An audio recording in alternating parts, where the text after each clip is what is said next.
Good afternoon. In today's class, we will study the next topic, which is isomorphism of graphs.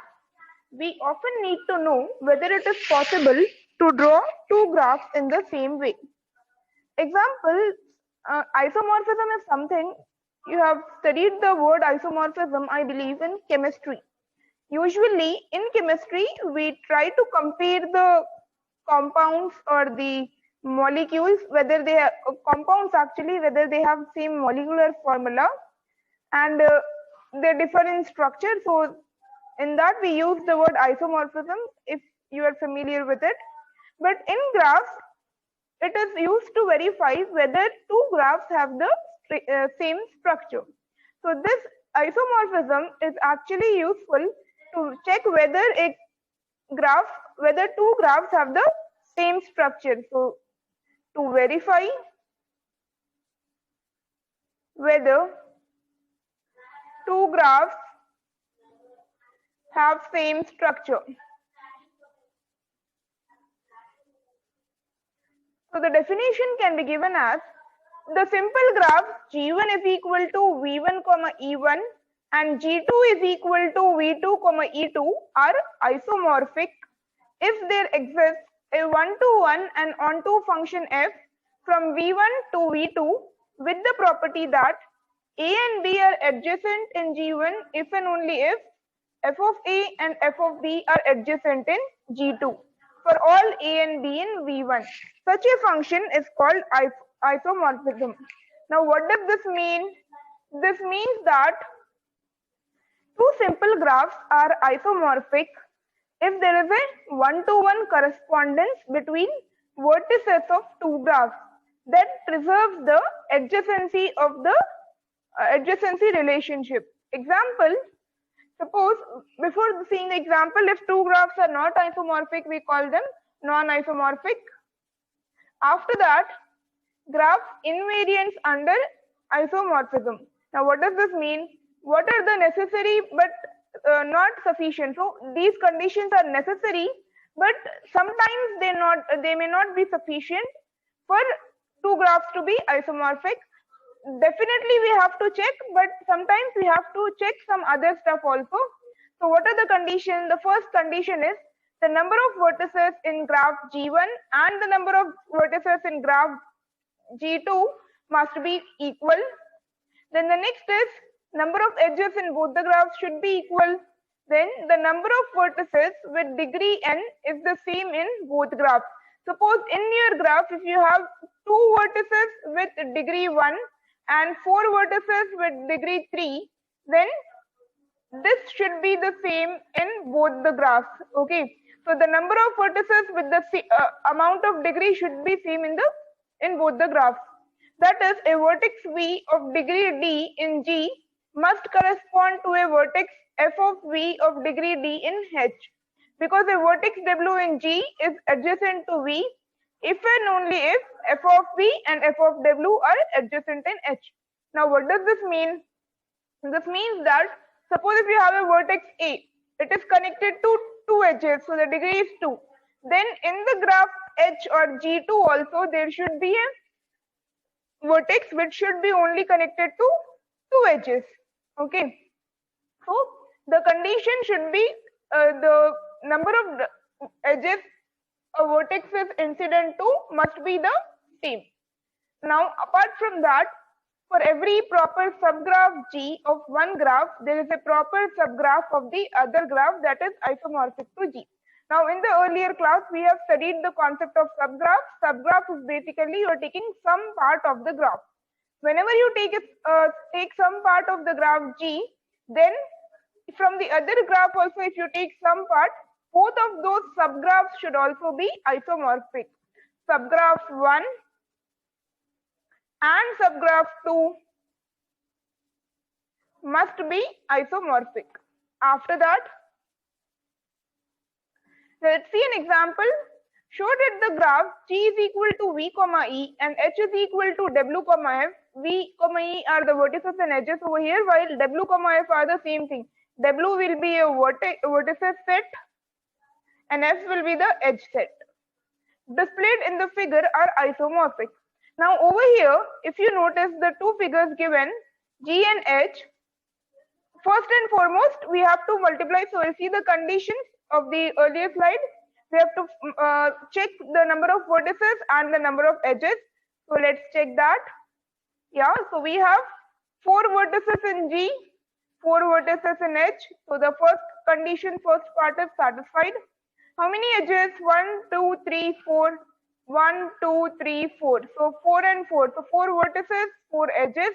Similarly, 4 vertices and 4 edges. Both of these things are satisfied. After that, that is, we have a one-to-one correspondence between the vertices V and W. Apart from that, what about the edges? Yes, there are 4 edges and 4 edges. Now we have to see the degree of the graph. So to see the degree, if we compare f of u1 to f of v1, u1 is connected to u2 and u3. Okay, v1 is connected to v4 and v3. Basically, we are not seeing the similarity of the vertices, we are seeing the number of edges. So similarly over here, v2 is connected to 2 edges, u2 is also connected to 2 edges, and this continues with every other vertex. So if you notice the degree also, f of degree of u1, it should be in subscript, u1 is 2, u2 is 2, and all of them are 2. Okay, so the degree of u2 is equal to degree of u3 is equal to degree of u4. And similarly over here, degree of v1 is equal to 2, and all the others v2, v3 and v4 is also the same. So in that case, we can say clearly that our graph is isomorphic. So these are very simple actually, but sometimes it is difficult to determine whether two simple graphs are also isomorphic. So if I increase the number of vertices, instead of taking 4 vertices, suppose I take 40. And instead of taking 4 edges, if I take 80 edges, then what will happen? It will be very difficult to determine whether the two graph structures are same or isomorphic. And in that case, we will have to check all the possible variations of the edges, of the vertices, and also to compare whether one-to-one correspondence exists or not. So in that case, it is each correspondence is very difficult. So what we do is we check the degrees, and apart from that, we also check something known as paths, which we will study in the later topics. But for now, for two graphs which are very simple with less number of edges and vertices, what you have to do is you have to take 3 things: vertices, edges, degree. Apart from that, even if you create a subgraph for this graph, you will see that it is isomorphic. So you can see that the function f with f of u1 is equal to v1, f of u2 is equal to v4. So u2 is we are making it equal to v4. Okay, because v4 is connected to v1 and v2. Okay, so f of u3 is equal to v3 and f of u4 is equal to v2 is a one-to-one correspondence between v and w. To see that this correspondence preserves adjacency, note that the adjacent vertices in G are u1 and u2. Okay, so u1 and u2 are adjacent, u1 and u3 are also adjacent, u2 and u4, u3 and u4. And each of the pairs f of u1 is equal to v1, u2 is equal to v4, u1 is equal to v1, and u3 is equal to v3. All of these consist of the two adjacent vertices in H. So this is the way you are supposed to write the answer for isomorphic, checking whether two graphs are isomorphic or not. Also, this is actually very important. Isomorphism is an important topic, and it is usually under 5 or 7 marks from the topic graphs. So this is an important topic from this chapter. So please make sure you understand it. Now the next question is, we have to verify whether two graphs given over here are not isomorphic. So we have to show that the graphs are not isomorphic. In this case, I'll directly showing you the solution. So if you compare the two graphs, both G and H have 5 vertices and 6 edges. Okay, so they are almost the same. Instead of instead of this edge over here, we have it over here. Okay, but when you compare the degrees, H has a vertex of degree 1, that is E's degree is 1, degree of E in this H graph is 1, but please find out any vertex whose degree is 1 in G. You can see that A has a degree of 2, B has a degree of 2, C has a degree of 3, D with a degree 2 and E with degree 3. But there is no vertex for which the degree is 1 in the graph G. So in this case, we can clearly say that it follows that G and H are not isomorphic. Okay. So this is an example for not isomorphic graph. Also, apart from that, if even the degree is same, sometimes we may even need to check the path. So basically, whenever we are talking about isomorphism, it is very difficult to check when the degrees on the when the vertices and the edges increase in a graph. Now the next thing is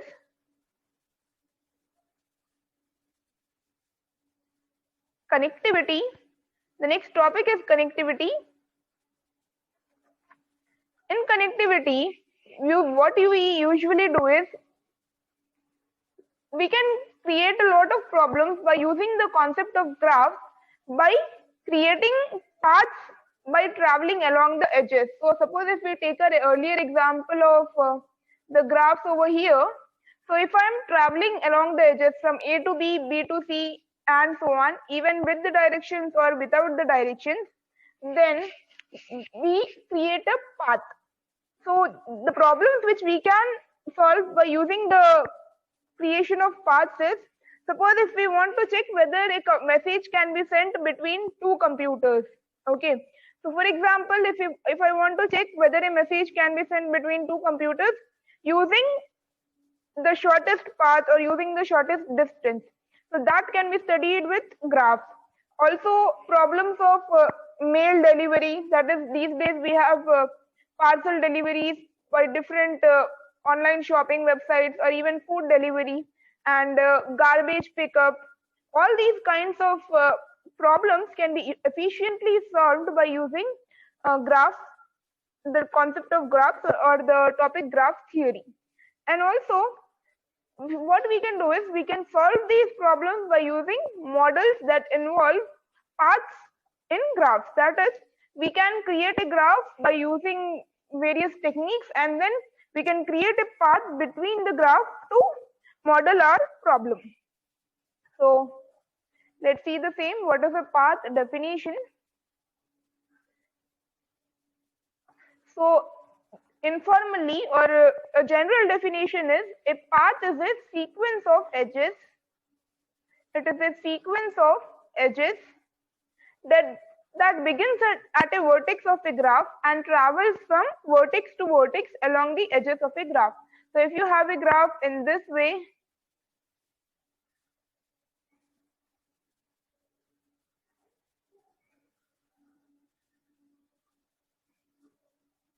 yeah. So this is your A, B, C, D, E and F. Then if I am creating a path from A to F, I can travel from A to C, C to D and D to F, or I can travel A to B, B to C, C to D, D to F. So basically, whenever we are starting from a vertex and traveling along different edges to reach our destination, then it is known as a path.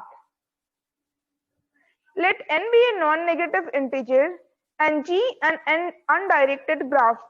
A path of length n from U to V in G is a sequence of n edges E1 and so on up to En for G, for which there exists a sequence x0 is equal to U, x1 and so on up to xn minus 1.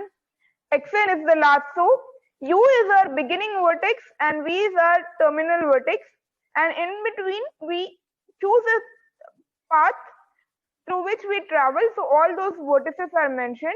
such that our path's length is 1 to n and the endpoints are xi minus 1 and xi. Now what does this mean? This means that suppose if we are traveling along a path, if we are traveling along a graph, then we have to travel along the edges in such a way that our initial vertex is u and the terminal vertex is v.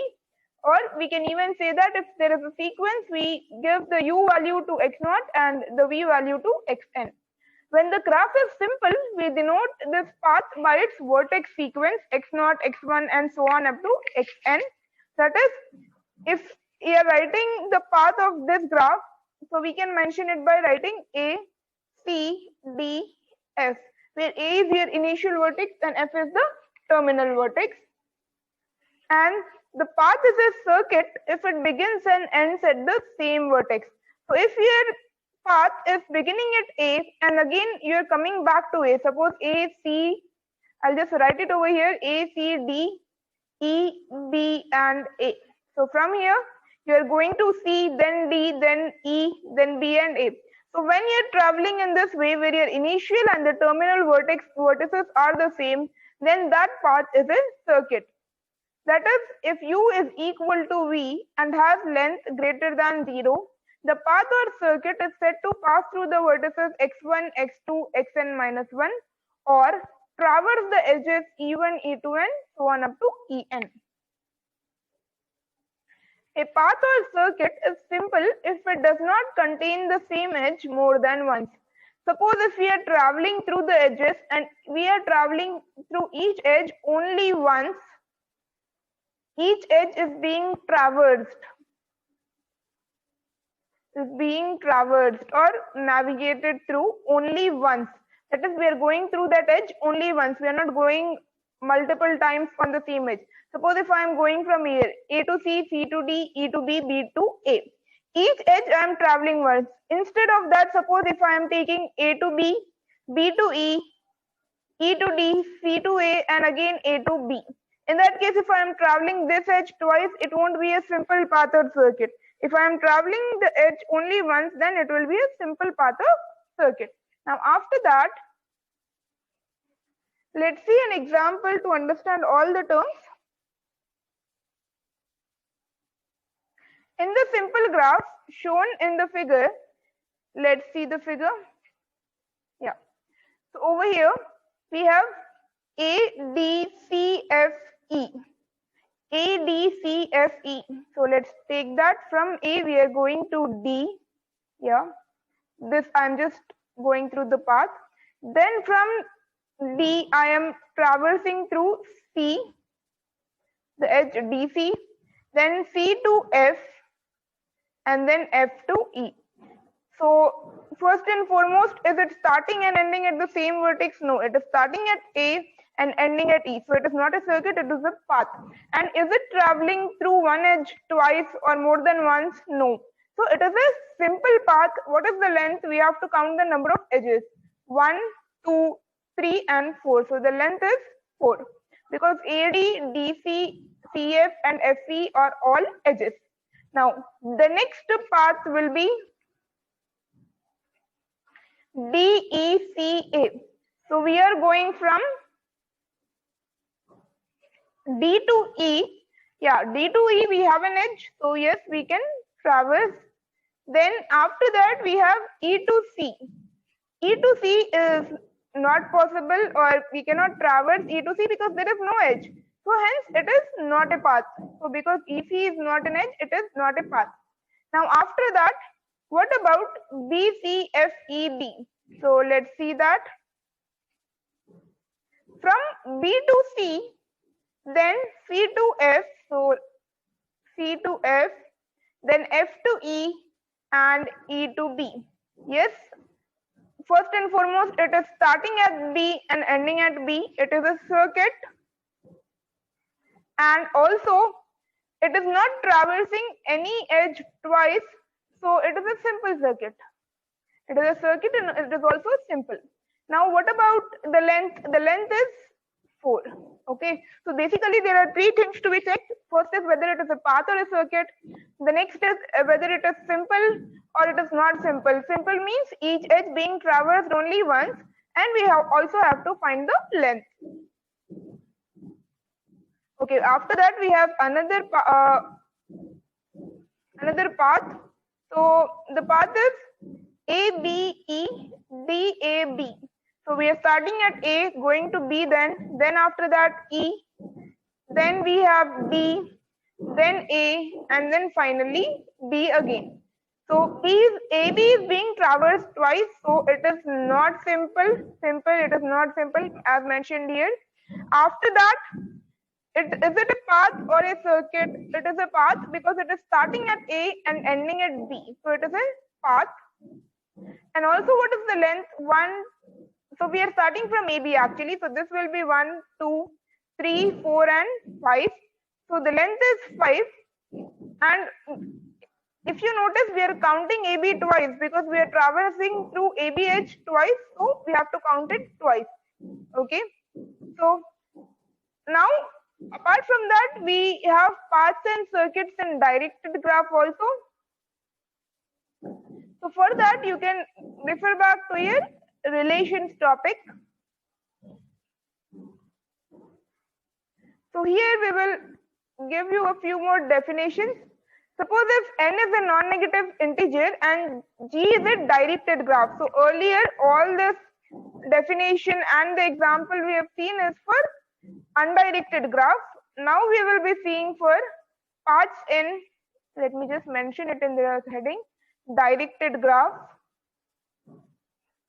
So for paths in directed graph, let n be a non-negative integer and G a directed graph. A path of length n from U to V in G is a sequence of edges E1, E2 and so on up to En of capital G such that E1 is associated with x0, x1, E2 is associated with x1, x2 and so on, where x0 is your initial vertex and xn is the term. When there are no multiple edges in the directed graph, this path is denoted by the vertex sequence x0, x1, x2 and so on up to xn. A path of length greater than 0 that begins and ends at the same vertex is called a circuit or a cycle, which you already know. A path or circuit is called simple if it does not contain the same edge more than once. The same thing which we have already studied in undirected graphs. Now, we will see connectedness in undirected graph, but before that, remember that we have already, there will be sometimes different definitions used for path. So in the textbook that we are referring, we also use, instead of path, sometimes in other textbooks, they use the terminology walk, closed walk. So instead of path, they use walk, and instead of circuit or cycle, it may be closed walk. So different terminologies are used. Don't get confused. The definitions will be the same. Only the final term will be changed. Now, after that, connectedness in undirected graph. An undirected graph, when we have a computer network, then we have the property of every pair of computers can share the information. So when is there always a path between two vertices in the graph? So basically, we check whether we can send from one vertex to any other vertex in the graph some information. So that concept is being studied in this connectedness in undirected graph. An undirected graph is called connected if there is a path between every pair of distinct vertices of the graph. So suppose if you remember the concept of wheels. In wheels, so this was V4, let me just draw it. Or even cycle of 3 vertices. So this is W4 and this is here C3. Okay. So in this graph, if you notice, each vertex is connected to every other vertex. Or even in complete graph. Complete graph will be where every vertex is connected to every other vertex. This is K4. Okay. So, and all of these graphs are called connected graph. Why? Because every pair of distinct vertices, we have a edge. And whenever an undirected graph that is not connected is called disconnected. Now instead of this, if I add a simple cycle with 4 vertices. Now this vertex, suppose I am naming it as A, B and C. A and C are not connected, okay? A and C are not connected, but if we see it from here, A to B, B to C, it is connected. So basically, if there is a path, then we can say that it is connected. But suppose if I have A to B, B to C, and then there is another random vertex placed F, and we have a vertex D, okay, and after that these D and F are not connected to A, B, C, and let's name this vertex as E. Okay, there is no criteria that you have to mention the vertices how I am mentioning it. You can mention it with any single digit, either small letter convention. If you're follow the same small letter. So usually the convention is that you have to use a small letter for naming the vertices and a capital letter to name the entire graph. So this can be a graph G or H or A, anything. So now we see that we disconnect a graph when we remove vertices or edges or both to produce a disconnected subgraph.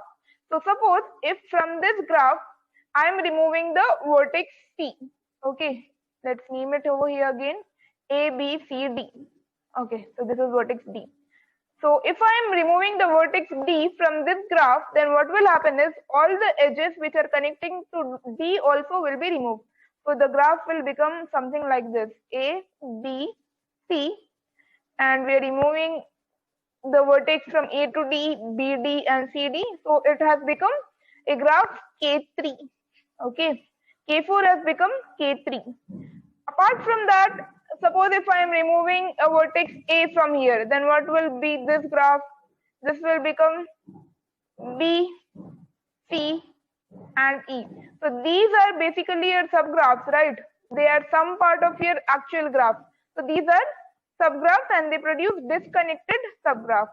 Now let's see a few examples. Sometimes the removal from a graph of a vertex and all the edges, incident edges means all the edges that are connected to that vertex, produces a subgraph with more connected components. Such vertices are called cut vertices, okay, or articulation points. Now apart from that, we have the removal of a cut vertex from a connected graph produces a subgraph that is not connected. And when an edge whose removal produces a graph with more connected components than in the original graph is called cut edge or.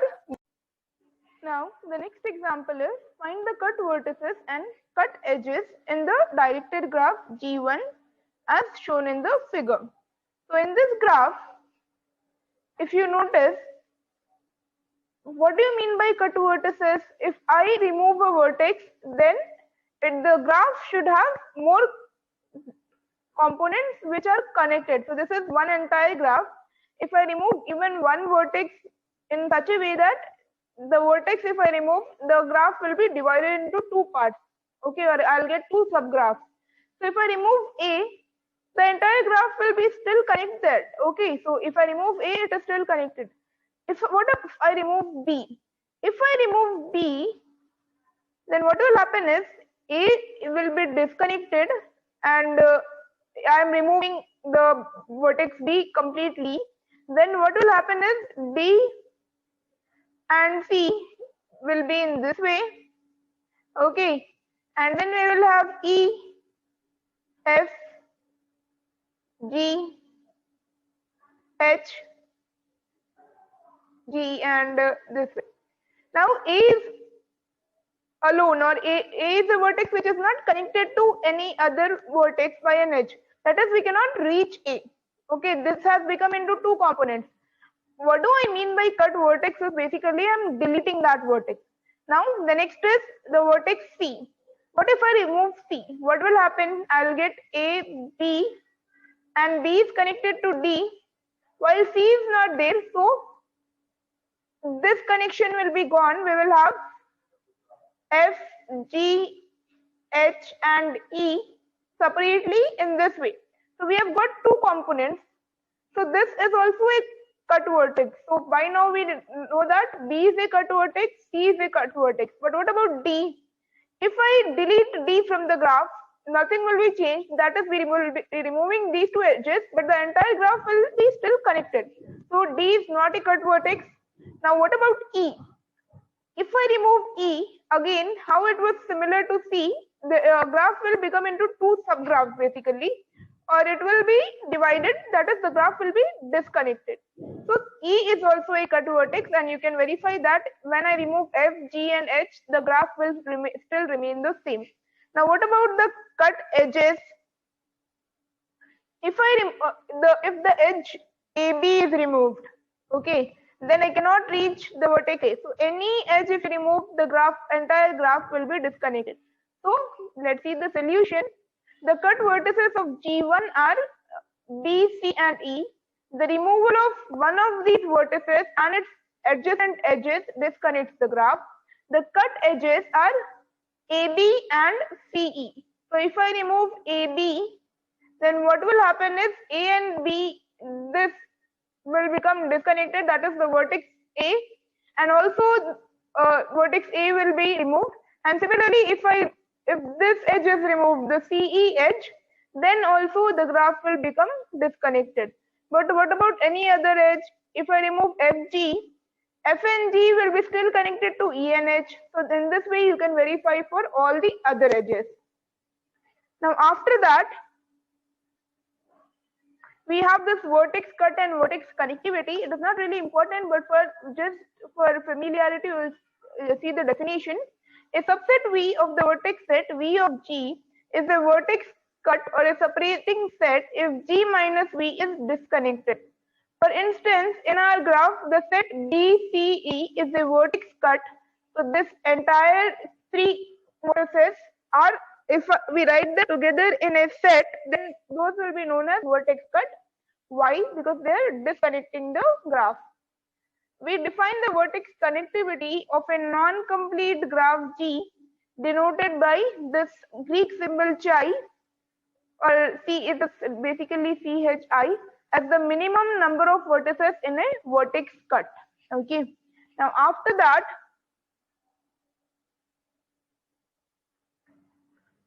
find the vertex connectivity for each of the graphs in the figure. So what do you mean by vertex connectivity? Vertex connectivity is the minimum number of vertices in a vertex cut. So these are the graphs for G1, the minimum number is 3. But we also know that even if we remove 1, suppose if I am removing B, then also our graph will be disconnected. So what will be the minimum number? In that case, the minimum number is 1. So each of the 5 graphs in the given figure, the figure is given here actually, is connected and has more than vertex. Okay. So each of these graphs has a positive vertex connectivity. So for G1, our vertex connectivity is 1. For G2 also, even if I remove one vertex, it will be disconnected. So vertex connectivity is 1.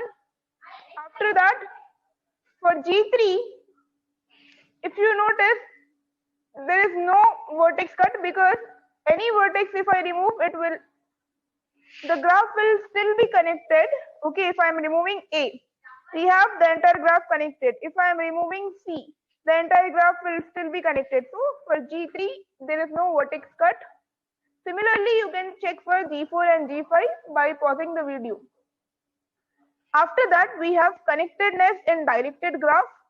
A directed graph is strongly connected if there is a path from A to B and from B to A whenever A and B are vertices in the graph. What does this mean? So basically, there are two types of connectedness in directed graphs. One is strongly connected and the other is weakly connected.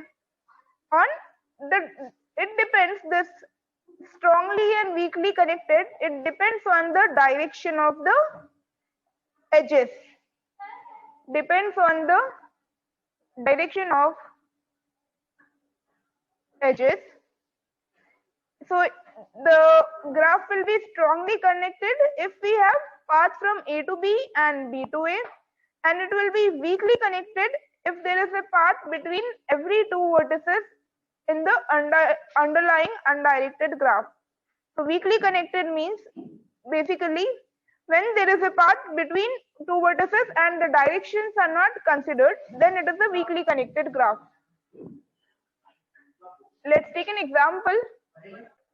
So these are the two example graphs that I have drawn. The graphs are G and H. Now suppose if I have the definition of strongly connected is given. If there is a path from A to B, a directed graph is strongly connected if there is a path from A to B. So let's take the A and B vertices of our G graph, and from B to A. So from B, I don't have a direct path, but I have an indirect path, right? From B to D, I can go, and then D to E, E to A. Okay. So from B, I am going to D, and then E, and then A. So I am reaching B to A somehow.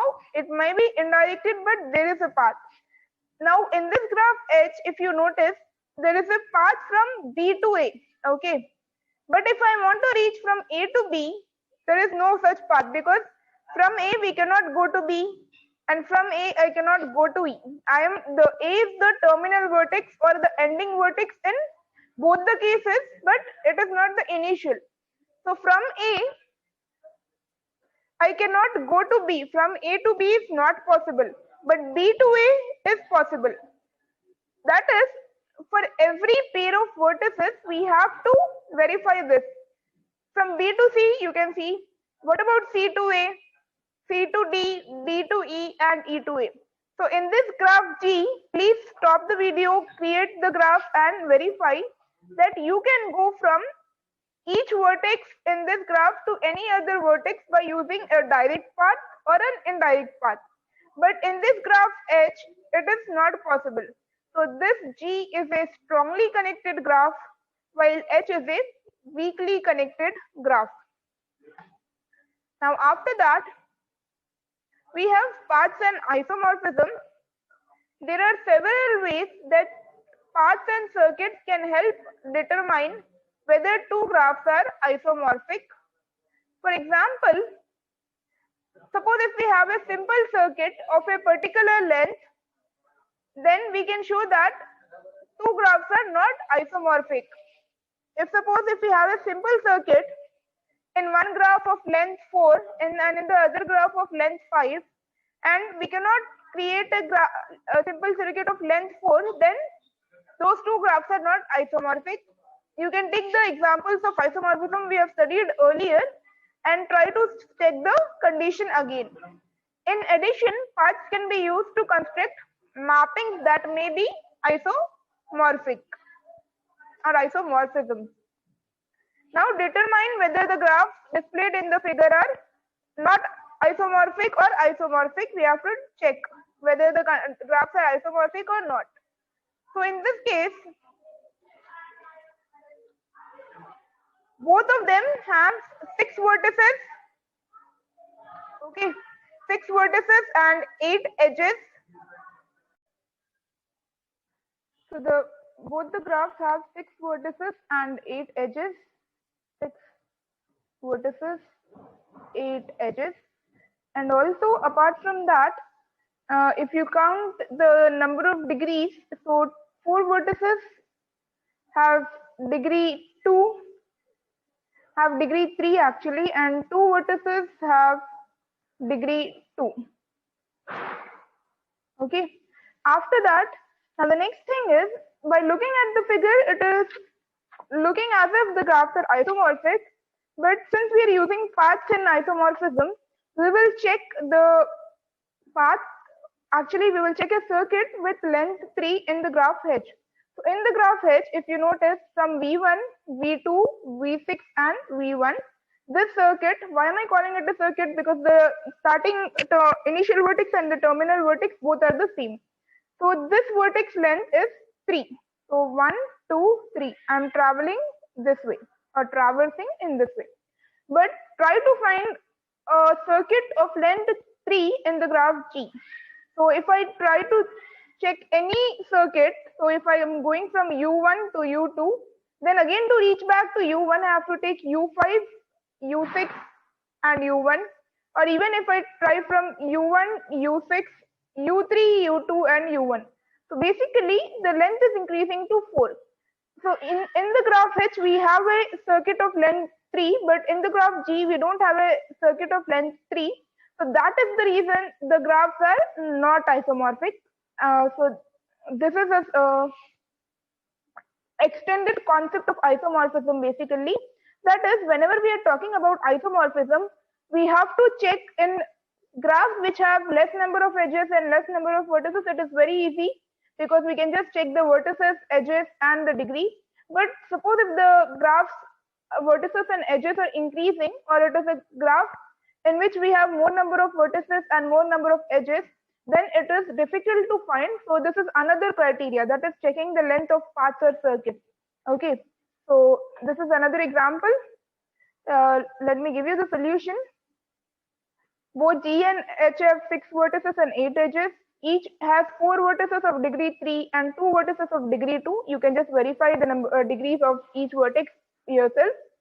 And apart from that, so if we see that number of edges, number of vertices, and the degree is all the same, but whenever we are considering about the circuit, the two graphs are not being isomorphic. So because the existence of a simple circuit of length 3 is an isomorphic invariant, hence G and H are not. So basically, whenever we are considering about isomorphism, we have to look at a number of features. And existence of the simple circuit of length, given length, is also a feature. That is the reason our given graphs are not isomorphic. Now the next is counting paths between vertices. The number of paths between two vertices in a graph can be determined using adjacency matrix. So let's see the example first, then we will look at the definition. How many paths of length 4 are there from A to D in a simple graph G given in the figure? So this is your graph G. How many paths are there from A to D? And what should be the path length? Length is 4. Now, in this case, first and foremost, what we have to do is we have to consider the adjacency matrix. This adjacency matrix we have already studied, so just create an adjacency matrix by yourself by pausing the video. You can verify it here. After that, to get the solution for your question, what you have to do is, what is the length? The length is 4. So you have to find the matrix A power 4. Okay. So the matrix A power 4. After that, what is the matrix A power 4? You have to multiply A 4 times. The matrix A 4 times. This is the resulting matrix. Now in this matrix, we wanted to know how many paths are there from A to D. So in the given matrix, what we have to do is, from A to D, how many, whatever the number is, that will be the number of paths from A to D. Okay, so that is the number of paths from A to D. So that means there are totally 8 paths, 8 different paths from A to D. And by inspection of the graph, or by just looking at the graph, we can find those 8 paths which are given here. So please write all these paths and verify the same in the graph given here. Okay, now let's see the definition. The definition is as follows. Let G be a graph with adjacency matrix A with respect to the ordering V1, V2 and so on up to Vn of the vertices of the graph with either directed or undirected edges. So for counting the paths, it doesn't matter whether the edges are directed or undirected, and in the graph even multiple edges and loops are allowed. The number of different paths of length R. If the length is R, then we have to find the matrix A power R. Okay, and from Vi to Vj, where R is a positive integer, equals the ijth entry. So if our vertex is V1, A was V1 and D was V4. So we have to take the 1, 4 entry in the matrix A power 4. That is how we can count the paths, how many paths are there between two vertices. Okay, now for this specific problem, the graph may be directed, undirected, have multiple edges, loops. That is fine as long as you can create an adjacency matrix and find the A power R entry.